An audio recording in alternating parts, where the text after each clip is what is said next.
Hi ECDC families, this is Miss Kelty for my Friday update. We were so excited to see so many families during orientation this week, to have you come in, do a tour of the classrooms, see the building, meet some of your other families that you'll be connecting with, and have your students start to feel comfortable. It was great this year for those of our families who take the school transportation, to have the vans out front for those families to kind of peek at. Also, wonderful to have Officer Amanda.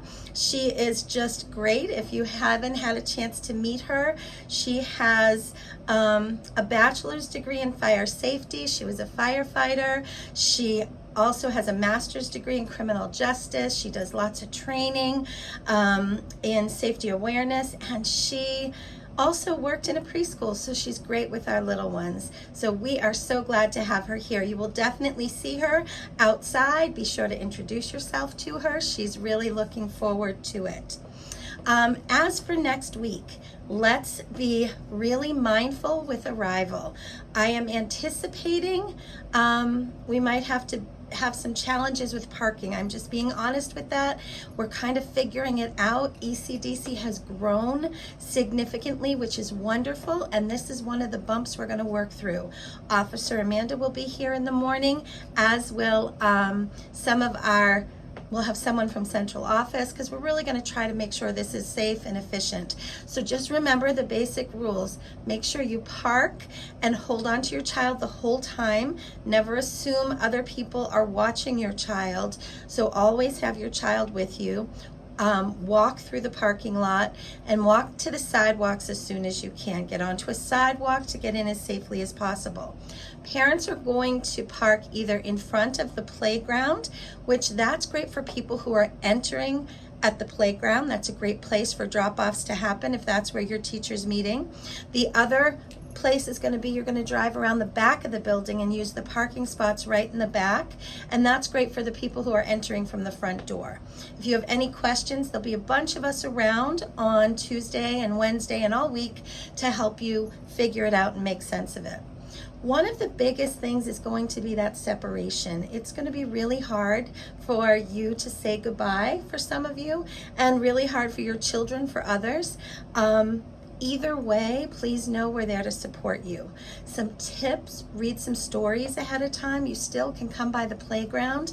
You can peek in. There's also lots of tomatoes ready at the playground. In the garden, if you want to take some. You can see our plants are like so heavy with them, so feel free to come in and take some tomatoes home.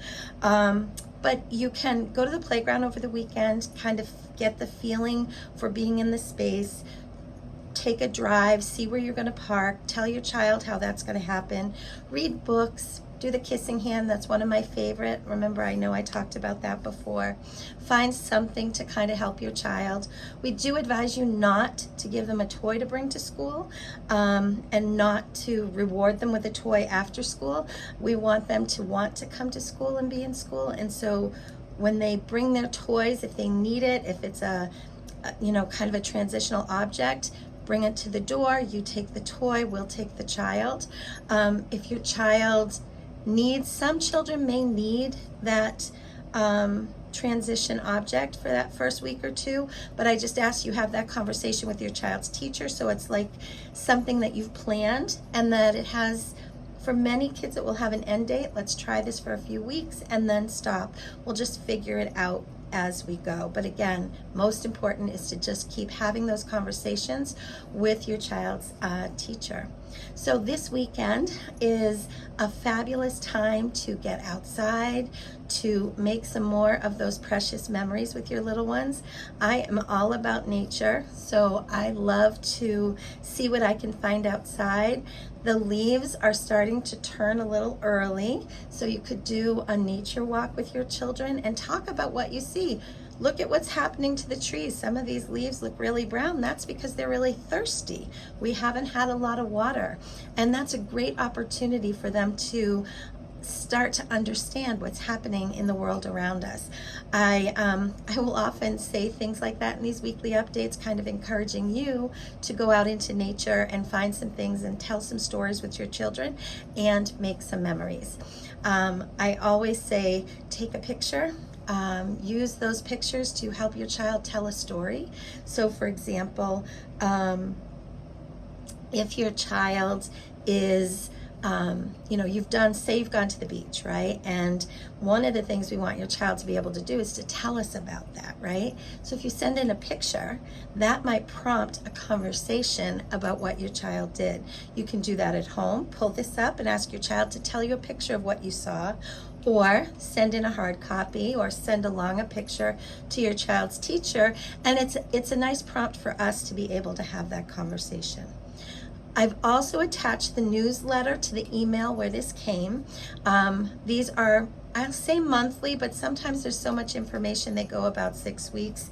It's a resource. You can refer back to the newsletter for information. We have regular coffee with the principal, which is really coffee and conversation about informal topics. You can guide the topics, and there I offer about 4 of those a year. We have a program for parents of children with special needs. They could be medical needs, it could be educational needs, it could be behavioral, social, emotional needs.